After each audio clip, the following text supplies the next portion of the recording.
ಜಾತಿ ಗಣತಿ ವಿಚಾರಕ್ಕೆ ವಿರೋಧ ಪಕ್ಷಗಳು ಮಾತ್ರವಲ್ಲ, ಸ್ವಪಕ್ಷದಲ್ಲೇ ವಿರೋಧ ಶುರುವಾಗಿದೆ, ಅಪಸ್ವರ ಶುರುವಾಗಿದೆ. ಗಣತಿ ಕಾರ್ಯದ ಬಗ್ಗೆ ಕಾಂಗ್ರೆಸ್ ಸಚಿವರು ಅಸಮಾಧಾನವನ್ನು ವ್ಯಕ್ತಪಡಿಸಿದ್ದಾರೆ. ಇದು ಮೊದಲ ಬಾರಿಗೇನೂ ಅಲ್ಲ, ಈ ಹಿಂದೆಯೂ ಕೂಡ ಸ್ವಪಕ್ಷದ ನಾಯಕರು ಕೂಡ ತಿರುಗಿ ಬಿದ್ದಿದ್ರು. ಇದೀಗ ಜಾತಿ ಸಮೀಕ್ಷೆಯ ವಿಚಾರಕ್ಕೆ ಸಂಬಂಧಪಟ್ಟಂತೆ ಒಂದು ಅನುಮಾನವನ್ನು ವ್ಯಕ್ತಪಡಿಸಿದ್ದಾರೆ ಸಚಿವ ಈಶ್ವರ್ ಖಂಡ್ರೆ. ಮರು ಜಾತಿ ಗಣತಿ ನಡೆಸಲಿಕ್ಕೆ ಮುಖ್ಯಮಂತ್ರಿಗಳಿಗೆ ಮನವಿ ಸಲ್ಲಿಸ್ತೀನಿ ಅಂತ ಹೇಳಿದ್ದಾರೆ. 7 ವರ್ಷದ ಹಿಂದೆ ನಡೆದ ದತ್ತಾಂಶ ಸಂಗ್ರಹ ಕಾರ್ಯ ಪಾರದರ್ಶಕವಾಗಿಲ್ಲ, ಮನೆ ಮನೆಗೆ ತೆರಳಿ ಮಾಹಿತಿ ಸಂಗ್ರಹಿಸಿಲ್ಲ ಅಂತ ಹೇಳಿ ಈಶ್ವರ್ ಖಂಡ್ರೆ ಅನುಮಾನ ವ್ಯಕ್ತಪಡಿಸಿದ್ದಾರೆ. ಶಾಮನೂರು ಶಿವಶಂಕರಪ್ಪ ಬಳಿಕ ಮತ್ತೊಬ್ಬ ಕಾಂಗ್ರೆಸ್ಸಿಗ ನಾಯಕ ಅಪಸ್ವರ ಎತ್ತಿದ್ದಾರೆ. ಒಕ್ಕಲಿಗರ ಜೊತೆ ಲಿಂಗಾಯತ ಸಮುದಾಯದಿಂದಲೂ ಕೂಡ ಗಣತಿಗೆ ಪ್ರಬಲ ವಿರೋಧ ವ್ಯಕ್ತವಾಗಿದೆ.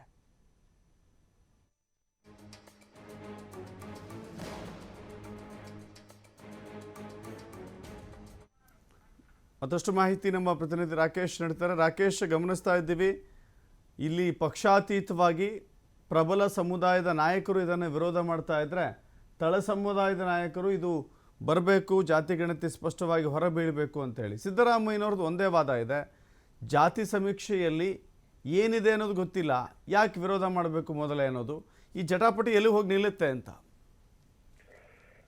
ಸದ್ಯದ ಪರಿಸ್ಥಿತಿಯಲ್ಲಿ ಜಾತಿ ಗಣತಿ ವಿಚಾರಕ್ಕೆ ಸಂಬಂಧಪಟ್ಟ ಹಾಗೆ ಇನ್ನೂ ರಾಜ್ಯ ಸರ್ಕಾರದಲ್ಲಿ ಸ್ಪಷ್ಟತೆ ಮೂಡಿಲ್ಲ.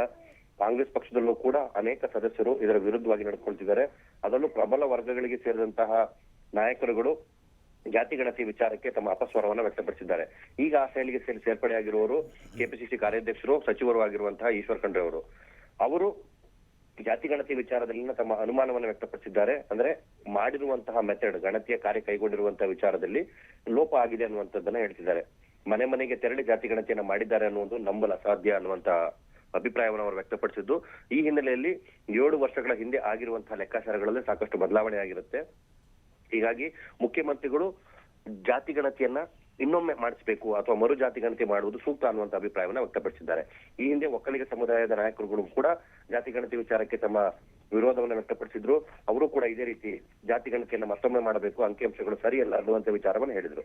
ಗಣತಿಯ ವಿಚಾರದ ಮಾಹಿತಿ ಇನ್ನೂ ಲಭ್ಯವಾಗದಿದ್ರು ಕೂಡ ಗಣತಿ ವಿಚಾರಕ್ಕೆ ಸಂಬಂಧಪಟ್ಟಾಗಿ ನಡೆಸಿರುವಂತಹ ಈ ವಿವಾದಗಳು ಗಣತಿಯ ಸಂಪೂರ್ಣ ವಿಚಾರವನ್ನೇ ಅನುಮಾನ ದೃಷ್ಟಿಯಿಂದ ನೋಡುವಂತೆ ಮಾಡಿದೆ. ಈ ಅನುಮಾನವನ್ನೇ ಲಾಭವನ್ನಾಗಿಸಿಕೊಳ್ಳುವಂತಹ ಹುನ್ನಾರವನ್ನ ವಿಪಕ್ಷಗಳು ಮಾಡ್ತಾ ಇದೆ. ಆದ್ರೆ ಮುಖ್ಯಮಂತ್ರಿಗಳು ಈ ವಿಚಾರದಲ್ಲಿ ಸ್ಪಷ್ಟ ನಿಲುವನ್ನು ಹೊಂದಿದ್ದು, ಆಗಿರುವಂತಹ ಗಣತಿಯ ವರದಿಯನ್ನ ಪಡೆದುಕೊಳ್ಳೋಣ, ಅದಾದ ಬಳಿಕ ಮುಂದಿನ ನಿರ್ಧಾರವನ್ನ ಮಾಡೋಣ ಅನ್ನುವಂತ ಅಭಿಪ್ರಾಯವನ್ನು ವ್ಯಕ್ತಪಡಿಸಿದ್ರು. ಆದ್ರೆ ಡಿಸಿಎಂ ಡಿ ಕೆ ಶಿವಕುಮಾರ್ ಅವರು ಕೂಡ ಈ ಗಣತಿಯ ವಿರುದ್ಧವಾಗಿ ಅಭಿಪ್ರಾಯ ಸಂಗ್ರಹ ಮಾಡಿದಂತಹ ಒಕ್ಕಲಿಗ ಸಮುದಾಯದ ಸಭೆಯಲ್ಲಿ ಭಾಗವಹಿಸಿ ತಮ್ಮ ಸಹಿಯನ್ನ ಕೂಡ ಹಾಕಿದ್ರು. ಸೊ ಇವೆಲ್ಲವೂ ಈಗ ಸರ್ಕಾರದಲ್ಲಿ ಗಣತಿ ವಿಚಾರಕ್ಕೆ ಸಂಬಂಧಪಟ್ಟ ಹಾಗೆ ಇರುವ ದ್ವಂದ್ವತೆಯನ್ನು ತೋರಿಸ್ಕೊಟ್ಟಿದೆ. ಇಂದು ದೆಹಲಿಯಲ್ಲಿರುವಂತಹ ಇಬ್ಬರು ನಾಯಕರುಗಳು ಕಾಂಗ್ರೆಸ್ ಹೈಕಮಾಂಡ್ ಅನ್ನ ಭೇಟಿಯಾಗಿ ಈ ವಿಚಾರದ ಬಗ್ಗೆ ಸ್ಪಷ್ಟ ನಿಲುವನ್ನ ಪಡೆದುಕೊಳ್ಳಲಿದ್ದಾರೆ. ಹೈಕಮಾಂಡ್ ನಾಯಕರ ಅಭಿಪ್ರಾಯ ಏನು ಅನ್ನೋದರ ಮೇಲೆ ಜಾತಿ ಗಣತಿಯ ಭವಿಷ್ಯ ಕೂಡ ನಿರ್ಧಾರವಾಗಲಿದೆ. ಮತ್ತೊಂದು ಕಡೆ ವರದಿ ಸಲ್ಲಿಸಲು ಸಿದ್ಧವಾಗಿದ್ದಂತಹ ಸಮಿತಿಯ ಅಂದ್ರೆ ಅವಧಿಯನ್ನ ಜನವರಿ 31ರವರೆಗೂ ಕೂಡ ವಿಸ್ತರಣೆ ಮಾಡಲಾಗಿದೆ. ಈ ಹಿನ್ನೆಲೆಯಲ್ಲಿ ಲೋಕಸಭಾ ಚುನಾವಣೆ ಬರೋದ್ರಿಂದಾಗಿ ಅಲ್ಲಿನ ಕಾರ್ಯಕ್ರಮಗಳ ರೂಪುಗೊಳಿಸುವುದಕ್ಕೆ ಜಾತಿ ಗಣತಿಯನ್ನ ಬಳಸಿಕೊಳ್ಳುತ್ತಾ ರಾಜ್ಯ ಸರ್ಕಾರ ಅಥವಾ ಸಾಮಾಜಿಕ ನ್ಯಾಯದ ಬದ್ಧತೆಯನ್ನ ಪ್ರದರ್ಶನ ಮಾಡ್ತದ ಅನ್ನುವಂತ ಪ್ರಶ್ನೆ ಹುಟ್ಟುಹಾಗ್ತಾ ಇದೆ. ಆದ್ರೆ ವೀರಶೈವ ಸಮುದಾಯದವರು ಕೂಡ, ಅಂದ್ರೆ ಲಿಂಗಾಯತ ಸಮುದಾಯದವರು ಕೂಡ ಇದನ್ನ ವಿರೋಧ ಮಾಡ್ತಿರೋದ್ರಿಂದಾಗಿ ಮುಂದಿನ ತಿಂಗಳ, ಅಂದ್ರೆ ಈ ತಿಂಗಳ ಅಂತ್ಯದಲ್ಲಿ ಚುನಾವಣೆಗೂ ಮೊದಲೇ ವೀರಶೈವ ಮಹಾಸಭಾದ ಸಭೆ ಕೂಡ ಇರೋದ್ರಿಂದಾಗಿ ಅಲ್ಲಿ ತೆಗೆದುಕೊಳ್ಳುವಂತಹ ನಿಲುವು ಕೂಡ ಪಕ್ಷದ ನಿಲುವು ಅಥವಾ ಸಮುದಾಯದ ನಿಲುವು ಹೇಗಿರುತ್ತೆ ಅನ್ನೋದನ್ನು ಕೂಡ ವಿಶ್ಲೇಷಿಸಬೇಕಾಗುತ್ತೆ. ಒಟ್ಟಾರೆ ಜಾತಿ ಗಣತಿ ವಿಚಾರ ಈಗ ಮತ್ತೆ ವಿವಾದದ ಗೂಡಾಗಿದ್ದು ಅದರ ವಿರುದ್ಧ ವಿರೋಧಾಭಾಸಗಳು ಹೆಚ್ಚಾಗ್ತಾ ಇದೆ. ಈ ಹಿನ್ನೆಲೆಯಲ್ಲಿ ಸರ್ಕಾರ ಯಾವ ನಿರ್ಧಾರವನ್ನು ತೆಗೆದುಕೊಳ್ತದೆ, ಪ್ರಬಲ ಸಮುದಾಯಗಳಿಗೆ ಮಣಿಯುತ್ತಾ ಅಥವಾ ಸಾಮಾಜಿಕ ನ್ಯಾಯದ ಬದ್ಧತೆಯನ್ನ ರೂಪಿಸಿರುವಂತಹ ಗಣತಿಯನ್ನು ಒಪ್ಪಿಕೊಳ್ಳುತ್ತಾ ಅನ್ನುವಂತಹ ಪ್ರಶ್ನೆ ಎದುರಾಗ್ತಾ ಇದೆ. ಥ್ಯಾಂಕ್ ಯು ರಾಕೇಶ್, ನಿಮ್ಮೆಲ್ಲ ಮಾಹಿತಿಗೆ.